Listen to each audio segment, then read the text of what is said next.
Beberapa waktu lalu, publik ramai membahas kasus dugaan pencabulan yang dilakukan seorang ayah kepada 3 anak kandungnya di Luwu Timur, Sulawesi Selatan. Setiap kali ada kasus kekerasan seksual yang hangat diperbincangkan, barulah diskusi soal rancangan Undang-Undang Penghapusan Kekerasan Seksual atau RUU PKS hidup kembali. Namun, begitu pemberitaan mulai redup, nasib pembahasan RUU Penghapusan Kekerasan Seksual pun kembali tidak menentu. Menurut Komnas Perempuan, setiap 2 jam ada 3 perempuan Indonesia yang mengalami kekerasan seksual. Lentera Sintas Indonesia mencatat bahwa 2 dari 5 perempuan Indonesia pernah mengalami pelecehan seksual. Jumlah ini setara dengan 41% perempuan Indonesia. Jadi tidak berlebihan dong kalau dikatakan Indonesia darurat kekerasan seksual.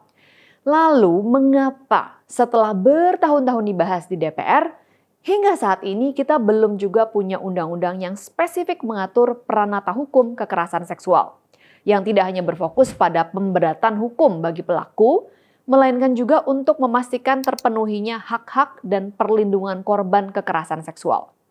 Selama ini, perdebatan soal RUU PKS terkesan didominasi oleh narasi keagamaan dan narasi feminis yang saling bertolak belakang. Pendukung narasi keagamaan meyakini jika RUU PKS disahkan akan menyuburkan gaya hidup atau aktivitas seksual yang bertentangan dengan nilai-nilai agama. Sementara itu, persepsi dari pendukung narasi feminis melihat kekerasan seksual yang kerap terjadi di Indonesia sebagai akibat ketidaksetaraan laki-laki dan perempuan, buah dari budaya kita yang masih cenderung patriarki.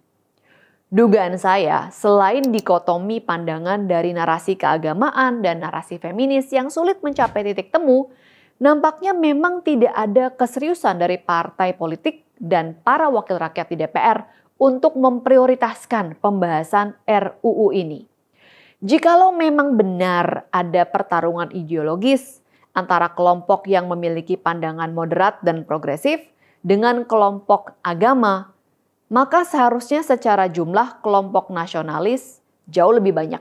Kalau kita jumlahkan perolehan kursi yang berbasiskan nasional di parlemen, jumlahnya bahkan lebih dari 2 kali lipat dari partai-partai berbasis agama. Jadi, jika memang masalahnya ada pada perbedaan nilai atau ideologi partai, harusnya kelompok partai nasionalis yang moderat dengan mudah menuntaskan pembahasan RUU PKS. Tetapi mengapa faktanya pembahasan RUU PKS selalu mandek di tengah jalan? Kemana para partai nasionalis itu? Dugaan saya berikutnya, isu penghapusan kekerasan seksual dianggap tidak memiliki insentif elektoral yang signifikan. Berdasarkan survei International NGO Forum on Indonesian Development atau INFID, hanya 40,5% dari masyarakat Indonesia yang pernah mendengar tentang RUU PKS. Mayoritas responden juga cenderung menyalahkan perempuan manakala pelecehan atau pemerkosaan terjadi, yaitu akibat pakaian si perempuan yang dianggap mengundang atau sikap korban yang genit.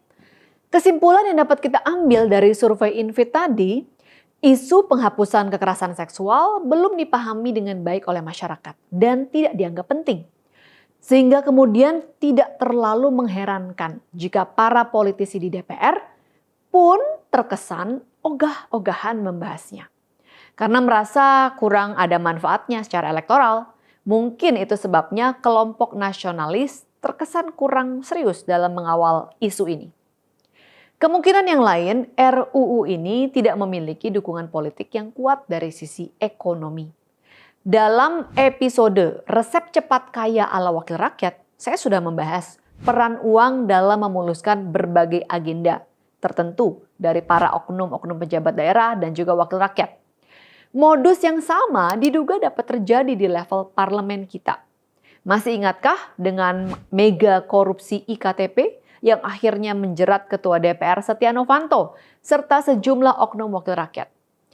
Jika dugaan saya tadi benar bahwa RUU ini dianggap kurang penting hanya karena tidak mendatangkan keuntungan baik secara elektoral maupun keuntungan ekonomi, maka sungguh amat ironis. Saat ini perjuangan untuk menuntaskan RUU PKS memasuki babak baru. Namanya sudah berubah menjadi RUU Tindak Pidana Kekerasan Seksual. Banyak pasal-pasal yang penting dipangkas, khususnya mengenai bentuk kekerasan seksual. Pemangkasan ini tentu membuat banyak pihak kecewa, tapi pilihan yang tersedia hanya ada dua. Menerima RUU yang baru atau tidak ada sama sekali. Mari kita kawal bersama harapan baru ini meski jauh dari ideal.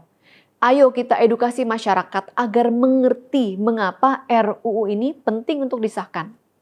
Tagih komitmen partai-partai, terutama partai yang mengaku nasionalis. Jangan biarkan situasi darurat kekerasan seksual ini terus berlangsung, karena itu berarti siapapun, perempuan atau laki-laki, tua atau muda, bisa menjadi korban. Saya Grace Natali, kita berjumpa lagi dalam Sis Grace on Mic selanjutnya.